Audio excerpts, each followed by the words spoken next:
झांसी के महारानी Lakshmibai medical college के विशेष नवजात देखभाल इकाई यानी एनआईसीयू में भीषण आग लगने से 10 नवजात शिशुओं की झुलसने और दम घुटने से मौत हो गई। मंडलायुक्त विमल कुमार दुबे ने बताया, जिस वार्ड में आग लगी थी वहां 55 नवजात भर्ती थे। 45 नवजात को सुरक्षित निकाला गया। हादसे की सूचना जैसे ही मिली, करीब 15 दमकलें मौके पर पहुंच गई।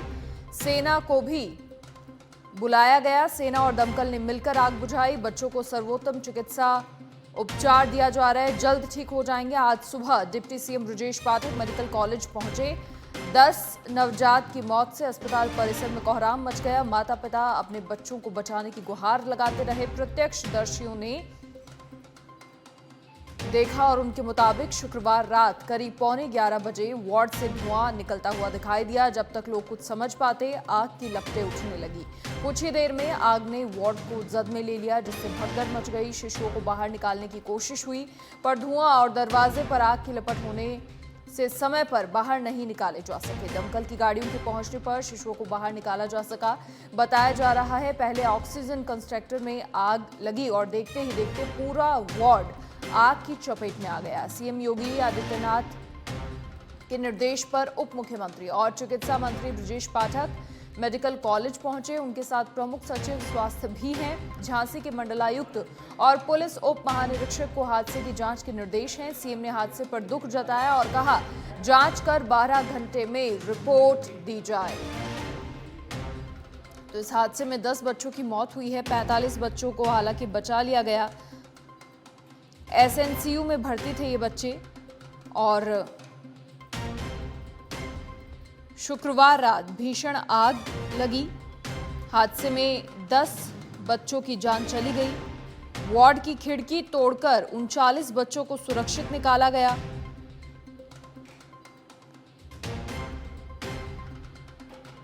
ऑक्सीजन कंसंट्रेटर में स्पार्किंग चलते ही आग लगी और हादसे के तुरंत बाद सीएम योगी आदित्यनाथ ने हाई लेवल मीटिंग की। कमिश्नर और डीआईजी को 12 घंटे के अंदर रिपोर्ट देने के निर्देश उनकी ओर से दिए गए।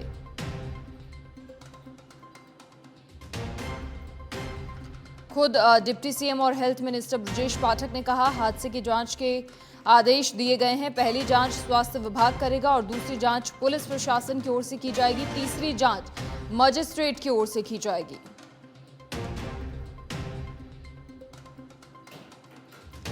और ये जो जांच पड़ताल होगी, पहली जांच प्रशासनिक स्तर पर होगी जो स्वास्थ्य विभाग की ओर से की जाएगी। दूसरी जांच पुलिस प्रशासन करेगा और अग्निशमन विभाग की टीम भी शामिल इसमें होगी। तीसरी जांच मजिस्ट्रेट करेगा। आग लगने के कारणों की जांच होगी और अगर कोई चूक पाई जाती है तो जो भी जिम्मेदार होगा उसके खिलाफ सख्त कार्रवाई की जाएगी। किसी को भी बख्शा नहीं जाएगा और सरकार बच्चों के परिजनों के साथ है।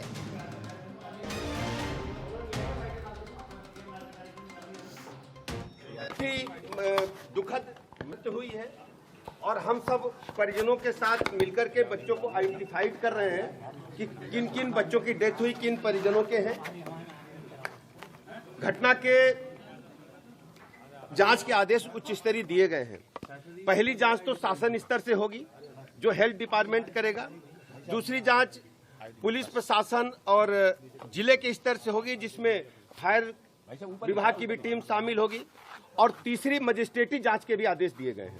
हर स्थिति में घटना के कारणों का पता लगाया जाएगा और जो भी कारण होंगे वो आपके समक्ष, हम प्रदेशी जनता के समक्ष आपके माध्यम से रखेंगे। सबसे बड़ी बात यह है कि घटना कैसे हुई, किन कारणों से हुई, इस बात का हम पता लगाएंगे और यदि किसी स्तर पर लापरवाही पाई गई तो उसकी जिम्मेदारी भी हम तय करेंगे। उनके खिलाफ भी हम कड़ी कार्रवाई करेंगे, किसी को छोड़ेंगे नहीं। बच्चों के परिजनों के साथ, बच्चों के साथ पूरी सरकार खड़ी है। हम स्वयं दुखी हैं। रात से जब से हमें घटना की जानकारी मिली, हम लगातार डिस्ट्रिक्ट एडमिनिस्ट्रेशन के साथ साथ हम मेडिकल कॉलेज प्रशासन के संपर्क में हैं। हमारे साथ प्रमुख सचिव महोदय भी आए हैं।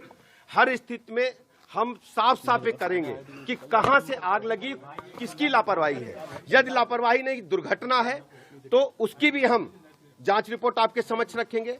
प्रथम दृष्टया हमें पता करने पे जो हमने बात किया है चिकित्सकों से, नर्सेस से, पैरामेडिकल स्टाफ से, हमारे स्टाफ ने, चिकित्सकों ने बहुत बहादुरी के साथ बच्चों को बचाने का काम किया है। बड़ी संख्या में बच्चे रेस्क्यू किए गए हैं। जो हमारी माताएं बहनें भर्ती थीं उनको भी हमने रेस्क्यू किया है। सबका अच्छा इलाज चल रहा है। हमारे सामने सबसे बड़ी पहली चुनौती है, जो हमारे बच्चे घायल हैं, जो बच्चे हैं, उनको हम उच्च स्तरीय इलाज दें। सभी बच्चे जिनको हमने देखा है अपनी आंखों से, वो स्वस्थ हैं। मेरी जिम्मेदारी है कि बच्चों को हम क्वालिटी मेडिकल हेल्थ उनको हम प्रदान करें। जो वहाँ पे मौके पे जो स्टाफ उपस्थित था मेडिकल कॉलेज के NICU में, जो स्टाफ उपस्थित था उसके द्वारा जो प्रथम दृष्टया तथ्य आए हैं उसमें लगभग 10:30 से 10:45 के बीच में जो NICU है उसमें 2 चरण में NICU है, एक बाहर की यूनिट और एक अंदर की यूनिट। जो कम क्रिटिकल होते हैं वो बाहर की तरफ रहते हैं, जो ज़्यादा क्रिटिकल होते हैं वो अंदर की तरफ रहते हैं। तो जो अंदर की यूनिट है उसमें संभवतः शॉर्ट सर्किट से आग लगी और उसके बाद जो बाहर की तरफ बच्चे थे वो लगभग सभी बचा लिए गए हैं और अंदर के जो बच्चे थे उसमें से भी काफ़ी बच गए हैं। प्रथम दृष्टया अभी 10 बच्चों के मतलब एक्सपायर होने की सूचना प्राप्त हो रही है और बाकी बचाव कार्य जारी है और पूरा समय रहते जो टीम थी वो लोग पहुंच गई थी, आग की और रेस्क्यू की टीम, और उनके द्वारा सभी लोगों को बचा काफ़ी